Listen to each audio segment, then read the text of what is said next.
урматтуу бүгүнкү жыйындын катышуучулары. Алгач мен ушу социалдык комитет бөлүм коомдук угууну уюштуруп, билим берүүнүн маселелери, көйгөйлөрүнү ошол сферанын катышуучулары эң алыскы мен мисалы үчүн Баткендин Лейлек ошо арка максат айылынан ошо келип отурам. Ушу коомчулукка алып чыкканыңыздар үчүн Венера сизге Жанар Кайда жана мына демилгелүү депутаттар сиздерге Абдывахап, Элдар, Гүлнара Халикова сиздерге терең ыраазычылыгымды билдиремин. Рахмат, урматтуулар. Анан мына ошо учурдан пайдаланып Баткендеги оор кырдаалда 7 областтан материалдык дагы, моралдык дагы колдоп турганыңыздарга ошо Баткен Лейлек элинин атынан сиздерге 7 Дубандын элине терең ыраазычылыгымды айтам. Кудай ылайым тынчтык болсун. Анан жогорку кеңешибизге кайрылып, мына бизге тынчсызданып, кайта жыйын өткөрүп атасыздар, президентибиз баш болуп бардыңыздарга эң биринчи биздин чек аранын коопсуздугуга өтө чоң концентрация кылсаңыздар эл ыраазы болот эле. Анткени түндө уктап, балдар, мына азыр биз балдар жөнүндө мыйзам айтып атабыз, алар эртең мектепке кандай абалда барат, түнү менен чочуп чыгып атат да. Ушуну чукулунан карап берсеңиздер жакшы болот. Рахмат, мен учурдан пайдаланып айттым. Эми түздөн түз темага өтөйүн. Мен мына азыр презентацияларды карап отурдум. Мен жалпы 47 жыл болсо, анын ичинен 25 жыл билимдин сапатыны, тарбиянын сапатыны кандай кылсак жакшы болот деген эксперимент жүргүздүк. Мен азыр мына презентацияларды Гүлнара, Элдар сиздерди угуп, Жанар өтө ыраазы болдум. Көп маселелер бул жерде чагылыптыр. Анан мына албетте жеке менчик мектеп, балдар бакчаларыга мүмкүнчүлүктү бериш керек. Жанагы айткандай, конкуренция болгондо көп нерсе өзгөрүү, сапатка жол ачылат. Бирок ошону жөнөкөйлөтүлгөн жолго. Ошол эле учурда мен айтамын, урматтуулар, мамлекеттик мектептер, массалык мектептердеги билим сапатыны, окутуунун сапатыны, мугалимдин сапатыны, ал мектептерди башкаруунун сапатыны жакшылап алсак, баягы бир сөз бар го, ласточка погоды не делает деп. Бир-эки өзгөчөлөнгөн мектептер менен Кыргызстандын жалпы билим сапатыны жакшыртуубуз өтө татаал болот экен. Ал үчүн бизде мектептерде мен азыр жанагы мыйзам долбоору боюнча түздөн түз бир-эки ооз оюмду айтайын, урматтуулар. Мыйзам долбоору өтө ойлонуштур, Гүлнара өзү айтып атат. Албетте бул кондицияга жете элек, өтө идеалны деп айта албайбыз деп. Ушул бүгүнгүдөй талкуулардан кийин дагы толукталат деп ойлоймун. Алгач мен ошол жерге кээ бир маселелерге токтолуп кетейин дейм. Мына лицензиялоо менен аккредитациялоо деген албетте кайсы бир деңгээлде мамлекеттик көзөмөл керектир. Бирок бул даражада эмес да. Мугалимдер жыл бою документ менен оор болуп калса, ал топтогон документти толтуруу менен оор болсо, качан балдар менен иштейт алар? Ошону мына биздин жамаат, коомчулук колдоп атат. Урматтуу замминистр, урматтуу өкүлдөр, мына сиздерден биз жакшы үмүттөрдү кылабыз. Анан мына бүгүнгү жогорку кеңештегидей министрлик дагы жерлерде билим берген адамдар менен диалогду бат-бат өткөзүп туруу керек да. Жалаң гана бир кээ бир тандалган адамдар гана сүйлөсө, сиздер объективный картинаны ала албайсыздар. Мына биз түпкүрдө иштеп атабыз. Ошол үчүн кээ бир маселелерди бат-бат диалогко чыгып турсак, менимче жакшы болот. Өтө жакшы прецедент бердиңиздер. Рахмат сиздерге. Эми мен ошол бая лицензия менен аккредитация өзүн биздин назарыбызда, биздин баамыбызда Абдывахап Нурбаевич, бул жогорку окуу жайларга өтө төп келсе керек. Ал эми орто мектепке аккредитация деген бул кичине мындай оорлук кылат экен да. Ошол үчүн аккредитациянын эң жакшы мониторинг жүргүзүлсүн. ОРТнын натыйжасы боюнча каралса өзү чыгып калат да. Жок дегенде албетте лицензия, аккредитация болуш керек десеңиздер, анда упрощенный варианты, жөнөкөйлөтүп, бая 5 жыл илгерки педсоветтин протоколуну текшериштин кереги жок да.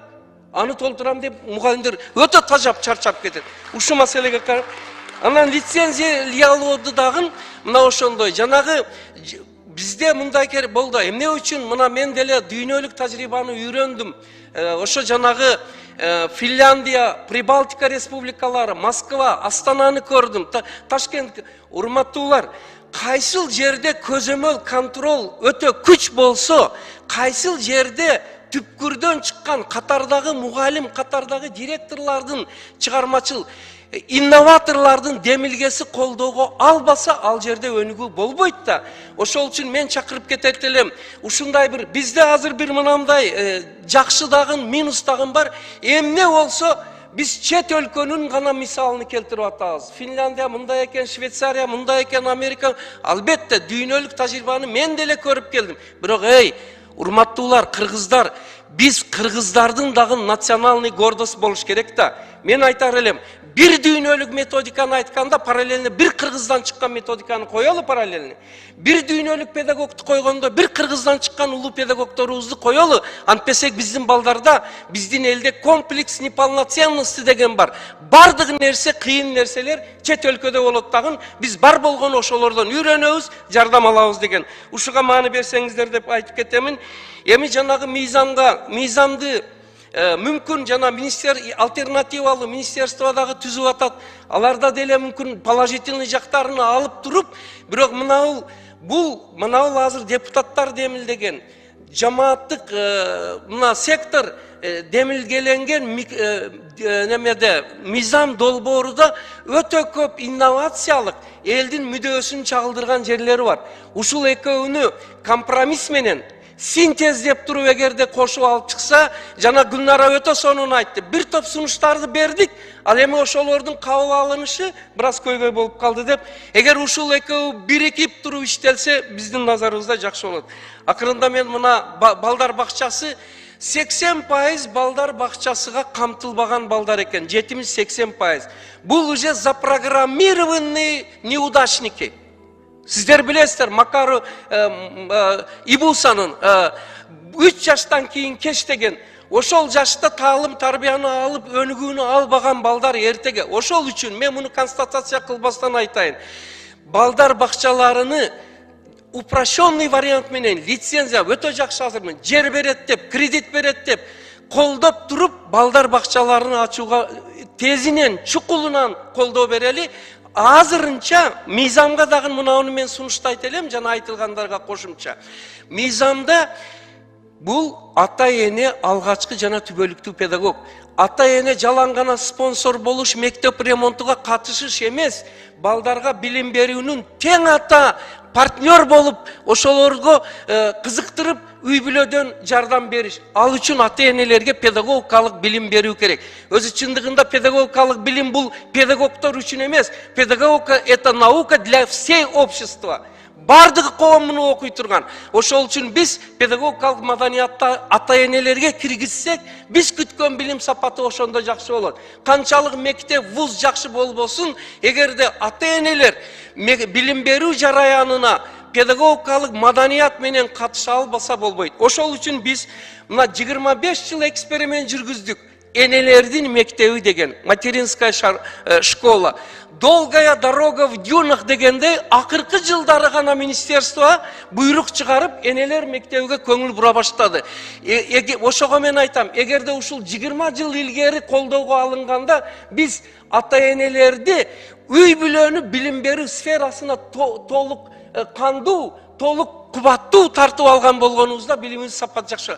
Мына ата-энелер үчүн байкасаңыздар, энелер мектебинин программасы балдар бакчасынан баштап 11 класска чейин. Ар бир класстыкы. Бул жерде ошолордун окуу колдонмо китеби. Биз 25 жыл окуттук. Кыскача айтып коеюн, эмне натыйжа берди? Биз чек арада 1200 километр алыстабыз. Внимание, Кыргызстан боюнча ОРТ средний балл, сиз билесиз, 124, бүтүн 15. Биздин айылда ал жерде секом жок, нова жок, образовательный центр жок. Биздин мына ушул эне мектеби дагы бир эме бар, дагы бир методика менен биздин орточо балыбыз 173 болуп атат. Балдарыбыз 200% бюджетке өтүп атат. 200% десе таң калып атсаңыздар керек. 2 талон ташашка мүмкүнчүлүк берет экен, экөөнө тең өтүп кетип атат. Бүгүнкү күндө эң окууга кыйын болгон медакадемияда биздин 250 окуучу окуган мектебибизден 80 бала бюджетте окуп атат. Мына Кыргызстанга канчалык. Азыр менин жанымда келген Зарина кече ошол мектепке, мына медакадемияга кирген 80 балабыздын 1 жылдык контрагы, эгер алар контрактка өткөндө канча төлөйт дегенде, 1 жылдык контрагы средний 30-40-50 миң болсо эгер эсептеп чыкканда 29 milyon som mına şu bюджетке өткөндүгү үчүн. Эми вопрос суроо келип чыгат. Эмне үчүн ушул демилге bir колдоого жогорку кеңеш, министерство, башка тиешелүү органдардан кабыл алсак, кайра ысык көлдө семинар өтөт. Америкадан келип туруп өтөт экен, Россиядан келип туруп өтөт экен. Эмне үчүн Кыргызстандан келген, өзүбүздөн чыккан мынандай жакшы тажрыйбанын авторлорун мына ушундай бир семинарлар өткөрүп туруп тажрыйба чыгарууга биз колубуз бошобойт. Экинчи бир нерсе, сөзүмдү кыскартам. Экинчи бири, урматтуулар, экинчи бир сабакты киргиздик. Мектепте нагрузка өтө көп. Анан окуу китептерини дагы ол жөнөкөйлөтүп жазбаса, аны балдар түшүнүш өтө кыйын, анын көлөмү. Ошол үчүн ал жерде негизини бөлүп окуу китептерге көңүл буруу керек. Биз эмне кылдык, кандай кылдык? Жаңы бир сабакты киргиздик. Бул сабактын аты акыл эмгегинин маданияты. Культура умственно отуруда. Бул китебиз мына азыр орус тилиге которулду мына. Türk tiliге түрктөр которуп, түрктөрдөн чыкты биздин китебиз. Эң сүйүнүчтүүсү менимче азыр англис тилиге которулуп Лондондон чыкты. Кыргыздын бир агайларынын айылдагы мектеби 4 тилге которулуп отурса, биз тынымсыз чет өлкөнүн методикасыны алабыз. Урматтуулар, Кыргыз ойгонолу, өзүбүз дагы баалап колдоону үйрөнөлү дейм. Эң акырда урматтуулар, мен сиздерди чакырып кетет эле мынау маселелерге. Мугалимдердин сапатыны дагы жакшыртыш керек. Эч качан билим сапаты, педагогикалык окуу жайларга мына азыр кредит башкасы берип атат. Жанагы бардык бюджеттик орундар, ал эми бүтүп бараткан мугалимдердин абалы өтө ойлонтурат. Ошол үчүн педагогикалык кесиптин сапаттар. Жана жакшы мугалимдер азыр англис тили, IT технология, компьютер, инновациялык технология, мына математика, мына предметтер бизде дефицит жок мугалим. Аны эмне кылыш керек? Бир кезде жакшы иш башталды эле. Депозит молодого учителя деген. Урматтуулар, ошону бир жанарака, сиз билим берүүгө күйгөн Венера, ушуну бир кайрадан карап туруп, Абдубакан Нурбаев бир колго алып берсеңиздер, эң күчтүү мугалимдер. Акыркысы дагы бир волонтеры деген бар. Россиядан келген орус тилде окутуучу, англис тилде окутуучу. Ошол волонтерлор эмне үчүн Баткенге барбайт? Эмне үчүн Лейлекке барбайт?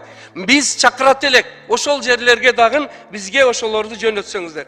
Эң акырында, сөзүмдүн акырында, урматтуулар, Гүлнара, ушул билим берүүгө жан күйдүрүп, ушунча бир Жанар Акаевтар менен, Венералар менен, Абдубакан Нурбаев, Чыңгыз, ушу демилгени көтөргөнүңүздөр үчүн терең ыраазычылык айтамын. Сиздер даярдаган, жарандык коом даярдаган билим берүү мыйзамы ар тараптуу үйрөнүп, колдоого татыктуу экенини биз таанышып, үйрөнүп чыктык.